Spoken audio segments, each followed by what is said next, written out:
warahmatullahi wabarakatuh. Shalom, selamat malam semuanya. Baik, pertama-tama kami ucapkan terima kasih kepada dosen pengampu mata kuliah Pendidikan Pancasila, Bapak Tuliman SHMK, yang telah memperkenankan kami hadir di depan sini untuk melaksanakan diskusi fokus tentang tindak pidana korupsi. Sebelum itu, perkenankan kami untuk memperkenalkan diri terlebih dahulu. Perkenalkan, nama saya Desyana Nesli.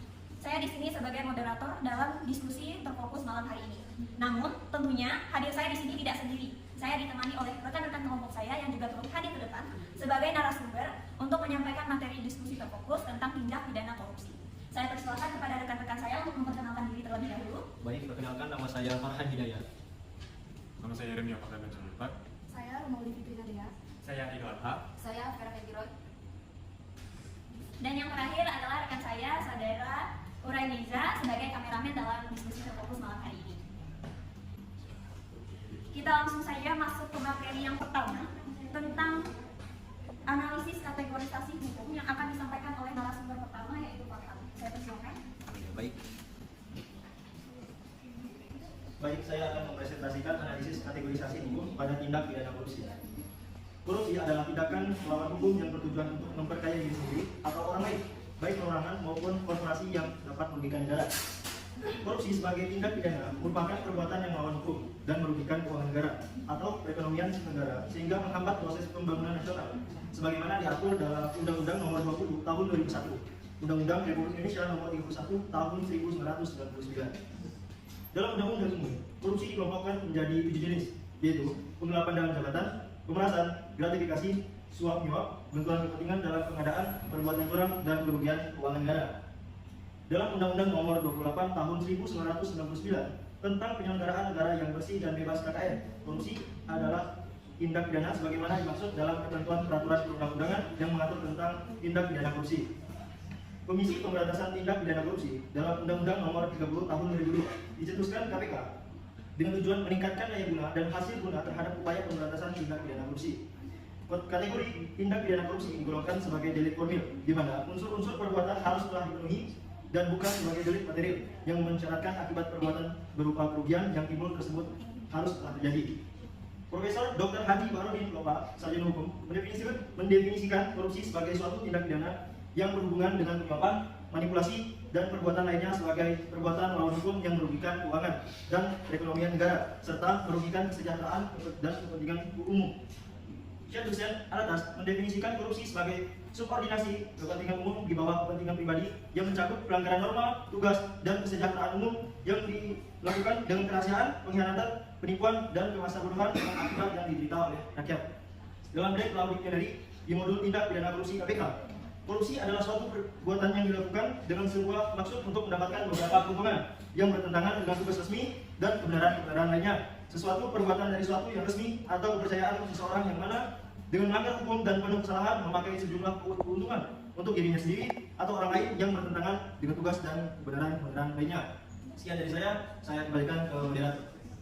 Baik, materi selanjutnya tentang analisis klasifikasi hukum akan disampaikan oleh narasumber kedua, yaitu Yeremia. Saya persilakan.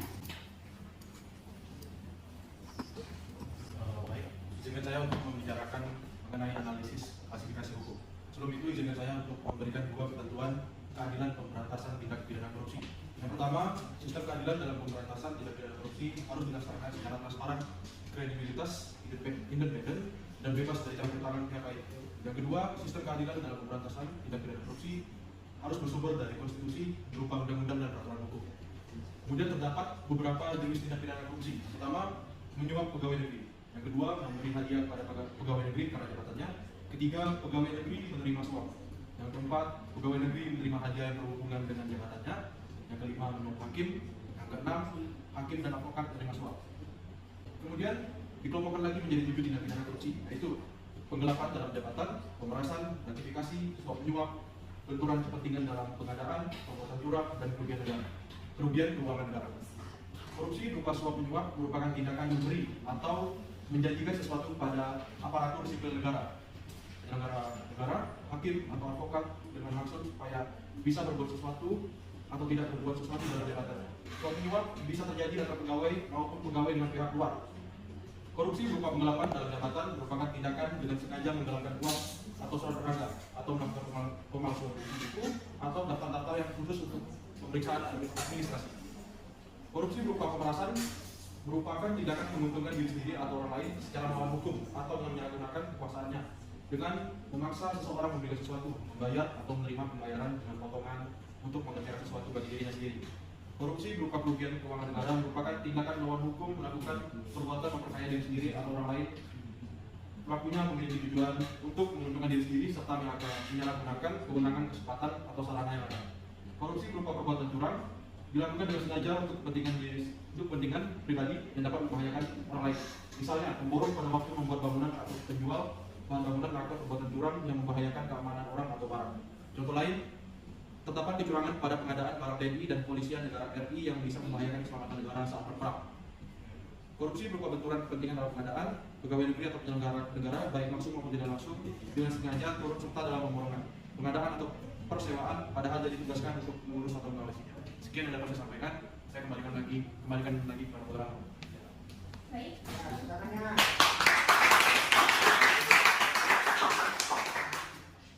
Baik, untuk materi selanjutnya yaitu masih ke analisis klasifikasi hukum akan disampaikan oleh narasumber yang ketiga yaitu saudara Mauli Nadia. Kami persilakan. Baiklah, saya akan memaparkan contoh dari korupsi berupa benturan kepentingan dalam pengadaan. Misalnya dalam pengadaan alat tulis kantor, seorang pegawai pemerintahan menyertakan perusahaan keluarganya untuk proses tender dan mengupayakan kemenangannya. Korupsi berupa gratifikasi. Setiap gratifikasi kepada pegawai negeri atau penyelenggara negara dianggap pemberian suap apabila berhubungan dengan jabatannya dan yang berlawanan dengan kewajiban tugasnya. Misalnya, seorang pengusaha memberikan hadiah mahal kepada pejabat dengan harapan mendapatkan proyek dari instansi pemerintahan. Jika tidak dilaporkan kepada KPK, maka gratifikasi ini akan dianggap suap. Undang-undang yang mengatur tindak pidana korupsi berupa suap di Indonesia yaitu Undang-Undang Nomor 31 Tahun 1999 tentang pemberantasan tindak pidana korupsi pasal 13. Selanjutnya Undang-Undang Nomor 20 Tahun 2001 Undang-Undang Nomor 31 Tahun 1999 tentang pemberantasan tindak pidana korupsi. Mahkamah Konstitusi Republik Indonesia atau MKRI menyatakan pemberantasan korupsi harus berlandaskan hukum. Hukumlah yang mengatur sesuatu masuk ke dalam perilaku koruptif. Selanjutnya saya serahkan kepada moderator. Baik, materi selanjutnya tentang analisis klasifikasi hukum akan disampaikan oleh narasumber berikutnya yang adalah saudara Ridho Ahmad. Silakan. Baik, saya akan mempresentasikan analisis klasifikasi hukum masalah korupsi. Undang-undang yang mengatur tindak pidana korupsi berupa suap di Indonesia, yaitu Undang-Undang Nomor 31 Tahun 1999 tentang pemberantasan tindak pidana korupsi, Undang-Undang Nomor 20 Tahun 2001, dan Undang-Undang Nomor 31 Tahun 1999 tentang pemberantasan tindak pidana korupsi. Laporan pemberantasan korupsi yang tercermin dalam skor indeks persepsi korupsi menunjukkan bahwa perkembangan Indonesia tidak terlalu menggembirakan. 5 tahun berturut-turut 2017 sampai 2021, nilai Indonesia hanya maju 1 skor dari 37 pada tahun 2017 hingga 38 pada tahun 2021. Bahkan kita gagal mengamankan momentum kemajuan saat Indonesia meraih skor 40 pada 2019 karena limbung kembali ke level 37 pada tahun 2020. Dari diagram di atas, fakta bahwa korupsi masih terjadi tanpa henti. Terlihat saat upaya memberantas korupsi berlangsung setengah hati, sementara perilaku korupsi itu sepenuh hati.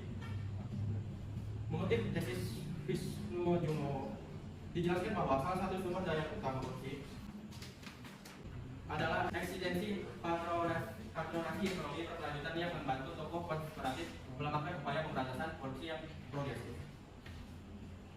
Suap 4,4 miliar untuk memperbesar kota rokok. Kepala Badan Pengusaha Kawasan Perdagangan Bebas dan Pelabuhan Bebas Bintan wilayah Kota Tanjung Pinang dan Yelta diduga menerima suap 4,4 miliar dari sejumlah perusahaan rokok. Penerimaan suap itu terkait dengan kebijakannya semasa ia bertugas. Setidaknya pada 2015, yakni memperbesar kota rokok secara sepihak. Tindakannya itu membuat sejumlah perusahaan dan distributor rokok diuntungkan karena tak membayar cukai dan sebagian akibat kebijakannya menambah kota rokok tersebut. Akibat negara pun dirugikan hingga 296,2 miliar. Dari kasus tersebut, sebab-sebab terjadinya korupsi diantaranya adalah 1. Kurangnya integritas dan etika dari pihak-pihak yang terlibat. 2. tidak bersat manajemen. 3. Politisasi. 4. Sistem yang lemah dalam pengawasan, transparansi, dan akuntabilitas sehingga rentan terhadap korupsi. 5. Dia memperoleh keuntungan pribadi. 6. Adanya budaya korupsi di masyarakat. Dan yang terakhir, yang ketujuh, kesempatan untuk melakukan korupsi. Sekian saya sebagai moderator. Baik, materi selanjutnya akan disampaikan oleh narasumber yang kelima, Saudara Vera. Saya persilakan. Baiklah, saya akan memaparkan analisis fondasi hukum. Undang-undang yang mengatur tindak pidana korupsi berupa suap di Indonesia antara lain 1. Undang-Undang Nomor 31 1999 tentang pemberantasan tindak pidana korupsi. 2. Undang-Undang Nomor 20 Tahun 2001 JO Undang-Undang Nomor 31 atau 1999 tentang pemberantasan tindak pidana korupsi. Analisis hasil penelitian dan pembahasan. Upaya melakukan pemberantasan korupsi berupa suap bukanlah hal yang mudah. Meskipun sudah dilakukan berbagai upaya untuk memberantas korupsi, tetapi masih terdapat beberapa hambatan dalam pemberantasan korupsi, yaitu hambatan struktural dan hambatan manajemen. Hambatan struktural yaitu hambatan yang bersumber dari praktik-praktik penyelenggaraan negara dan pemerintahan yang membuat penanganan tindak pidana korupsi tidak berjalan sebagaimana mestinya. Hambatan manajemen yaitu hambatan yang bersumber dari diabaikannya atau tidak diterapkannya prinsip-prinsip manajemen yang baik atau komitmen yang tinggi dilaksanakan secara adil, transparan, dan akuntabel, yang membuat penanganan tindak pidana korupsi tidak berjalan sebagaimana mestinya. Meskipun upaya pemberantasan korupsi telah berlandaskan hukum, namun hal tersebut tidak cukup hanya dengan membuat peraturan perundang-undangan, tetapi juga harus membuat mental sumber daya manusia yang baik dan berintegritas, sehingga pemberantasan korupsi dapat berjalan dengan maksimal. Yang saya kembalikan kepada moderator. Baik, untuk materi berikutnya dan yang terakhir adalah analisis klasifikasi hukum yang akan disampaikan oleh narasumber ke-6, Saudari Indra Munida. Saya persilakan. Analisis klasifikasi hukum berdasarkan Undang-Undang Nomor 31 Tahun 1999 tentang pemberantasan tindak pidana korupsi. Tindak pidana korupsi berupa suap didefinisikan sebagai pemberian atau penerimaan hadiah atau janji dengan menyalahgunakan kewenangan atau kedudukan jabatannya. Tindak pidana korupsi ini merupakan salah satu bentuk tindak pidana korupsi yang paling sering terjadi di Indonesia. Dalam konteks tindak pidana korupsi berupa suap, terdapat beberapa hal yang dapat dijadikan sebagai dasar untuk melakukan klasifikasi hukum di Indonesia, yaitu 1. Definisi tindakan pidana korupsi berupa suap yang terdapat dalam Undang-Undang Nomor 31 Tahun 1999 masih bersifat abstrak. Definisi tersebut tidak memberikan penjelasan yang jelas tentang apa yang dimaksud dengan hadiah atau janji dan menyalahgunakan kewenangan atau kedudukan jabatannya. Akibatnya, definisi tersebut dapat diinterpretasikan secara berbeda-beda oleh aparat penegak hukum. Kedua, terdapat beberapa hambatan dalam pemberantasan korupsi berupa suap di Indonesia. Hambatan-hambatan tersebut antara lain hambatan struktural, hambatan, dan hambatan manajemen. Hambatan-hambatan tersebut dapat menghambat upaya penegakan hukum untuk membuktikan terjadinya tindakan pidana korupsi berupa suap. Yang ketiga, upaya pemberantasan korupsi berupa suap tidak hanya mengandalkan hukum saja, tetapi juga harus didukung oleh pembangunan mental sumber daya manusia yang baik dan berintegritas. Jika mental sumber daya manusia tidak baik, maka hukum yang ada tidak akan dapat ditegakkan secara efektif. Sekian dari saya. Baik, sekian materi yang dapat kami paparkan. Kami akan membuka sesi pertanyaan. Maka dari itu kami persilakan kepada audiens untuk menanggapi pertanyaan dari kelompok kami. Kami persilakan.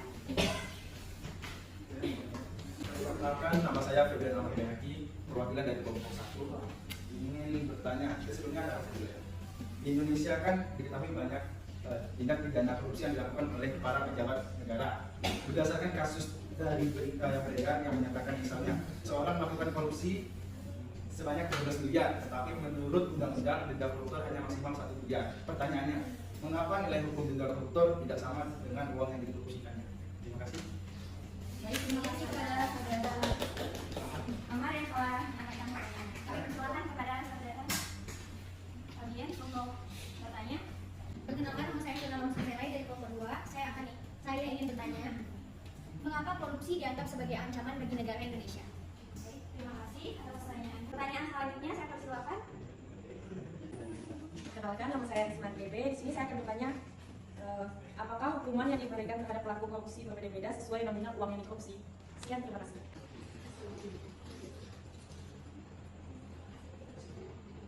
Perkenalkan, nama saya Muhammad Yakin Mulyadi. Izin bertanya, menurut kelompok saudara, apa saran yang dapat dilakukan untuk menyempurnakan hukum yang mengatur tindak pidana korupsi berupa suap di Indonesia? Terima kasih atas pertanyaannya. Izinkan kami untuk berdiskusi terlebih dahulu untuk menjawab pertanyaan dari saudara-saudari.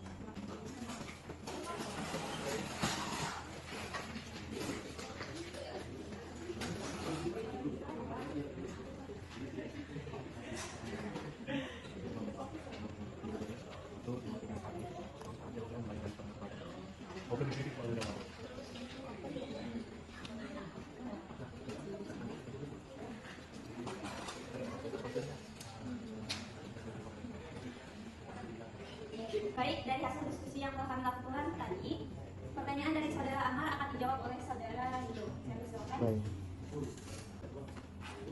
Baik, saya akan menjawab pertanyaan dari Amar dengan pertanyaan, mengapa nilai hukuman denda koruptor tidak sama dengan uang yang dikorupsi? Ketidaksamaan besaran pidana denda bagi koruptor dengan jumlah yang dikorupsi diantaranya disebabkan karena terpidana korupsi dapat dijatuhi pidana kurungan dan denda serta pidana tambahan berupa uang pengganti melalui penyitaan aset yang diduga merupakan hasil korupsi.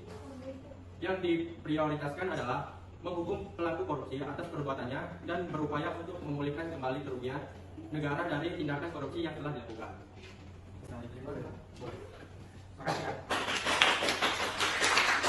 Selanjutnya, pertanyaan dari saudara Fiona akan dijawab oleh saudara Jeremia. Saya persilakan.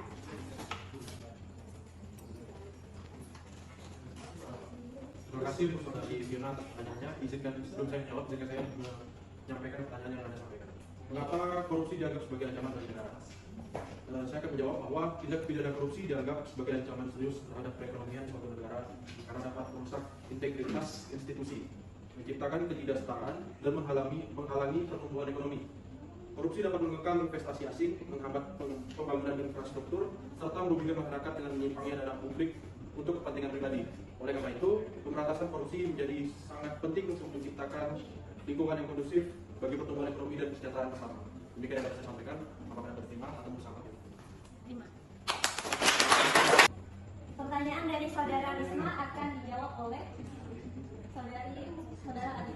Saya persilakan. Saya akan menjawab pertanyaan dari Muhammad Zaki. Pertanyaan yang dari Muhammad Zaki tadi kan, apa saran yang dapat dilakukan untuk menyempurnakan hukum yang mengatur tindak pidana korupsi berupa suap di Indonesia? Berikut adalah beberapa saran dari diskusi kami untuk menyempurnakan hukum yang mengatur tindak pidana korupsi berupa suap di Indonesia. 1. Definisi tindak pidana korupsi berupa suap perlu diperjelas agar tidak menimbulkan interpretasi yang berbeda-beda. 2. Hambatan-hambatan dalam pemberantasan korupsi berupa suap perlu diatasi agar upaya penegakan hukum untuk membuktikan terjadi tindakan pidana korupsi berupa suap dapat berjalan efektif. 3. Upaya pemberantasan korupsi berupa suap perlu didukung oleh pembangunan mental sumber daya manusia yang baik dan berintegritas. Sekian dari saya. Apakah sudah jelas? Ya. Dan akan saya kembalikan ke moderator. Baik, selanjutnya pertanyaan dari saudari Risma akan dijawab oleh narasumber kita, saudari Boy. Saya persilakan. Baik, saya akan menjawab pertanyaan dari Risma. Pertanyaannya adalah, apakah hukuman yang diberikan terhadap pelaku korupsi berbeda-beda sesuai nominal uang yang dikorupsi? Jadi jawabannya, hukum yang diberikan terhadap pelaku korupsi oleh Komisi Pemberantasan Korupsi (KPK) tidak hanya didasarkan pada nominal uang yang dikorupsi. Hukuman yang diberikan oleh KPK ditentukan oleh berbagai faktor, termasuk tingkat kerugian negara, peran pelaku dalam tindakan korupsi, keberlanjutan tindakan korupsi, serta faktor-faktor lain yang relevan. KPK memiliki wewenang untuk menyelidiki, menuntut, dan mengadili tindak pidana korupsi. Hukuman yang diberikan terhadap tindak pidana berupa pidana penjara, denda, atau kombinasi keduanya. Besar hukuman yang diberikan tergantung pada keputusan pengadilan yang mempertimbangkan berbagai faktor yang relevan dengan kasus tersebut. Apakah bisa diterima? Bisa ditambahkan tambahan beberapa. Selanjutnya akan ditambahkan oleh narasumber kita, Vera Kendoy. Saya persilakan. Baik, terima kasih kepada moderator.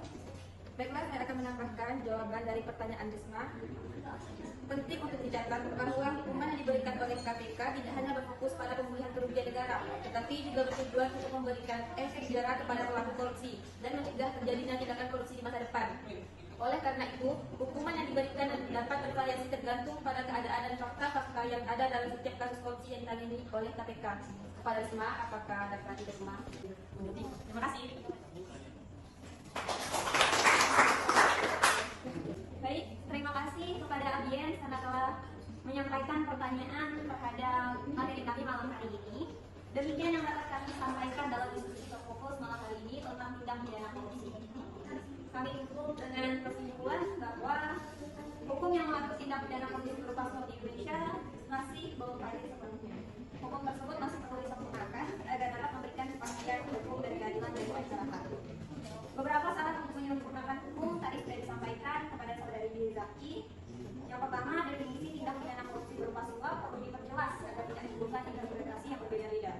Kedua, hambatan dalam pemberantasan korupsi berupa suap perlu diatasi agar upaya penegakan hukum untuk membuktikan terjadinya tindak pidana korupsi berupa suap dapat berjalan efektif. Dan yang terakhir, upaya pemberantasan korupsi berupa suap perlu didukung oleh pembangunan mental sumber daya manusia yang baik dan berintegritas. Baiklah, sebelum mengakhiri diskusi terfokus pada malam hari ini, izinkan kami untuk menyampaikan review kami tentang tindak pidana korupsi. Oke, kita mulai.